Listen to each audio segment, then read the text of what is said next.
ছাত্র জনতার গণ অভ্যুত্থানে ক্ষমতাচ্যুত স্বৈরশাসক শেখ হাসিনার দল আওয়ামী লীগকে ভারতের ক্ষমতাসীন বিজেপির বাংলাদেশি শাখা বলে মন্তব্য করেছেন কলকাতা এবং লন্ডন ভিত্তিক সাংবাদিক, গবেষক, অ্যাক্টিভিস্ট অর্ক ভাদুরী।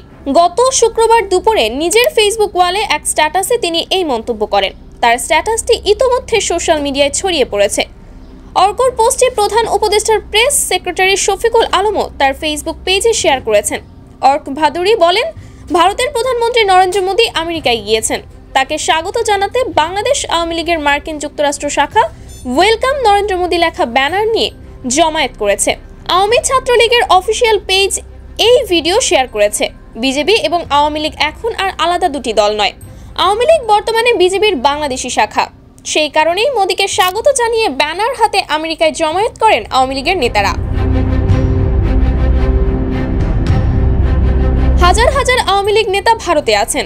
আওয়ামী লীগের আইটি সেলের গুরুত্বপূর্ণ নেতা ভারতে এসে আরএসএস এর শীর্ষ নেতৃত্বের সঙ্গে বৈঠক করে গিয়েছেন। করতেই পারেন, এগুলো তাদের রাজনৈতিক সিদ্ধান্ত।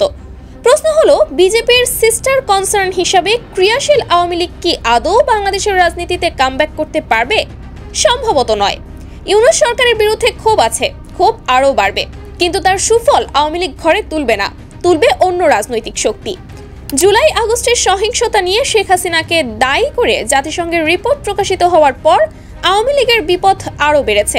কিংবদন্তি আওয়ামী লীগ নেতা মুজিবনগর সরকারের প্রধানমন্ত্রী তাজউদ্দিনের পুত্র সোহেল তাজ এই বিষয়ে যে পোস্ট করেছেন, কমেন্ট সেকশনে সেটি শেয়ার করলাম। এই দুরবস্থায় খোলাখুলি নরেন্দ্র মোদীর পক্ষে ব্যানার নিয়ে মিছিল করে আদৌ বিচক্ষণতার পরিচয় দিচ্ছে আওয়ামী লীগ?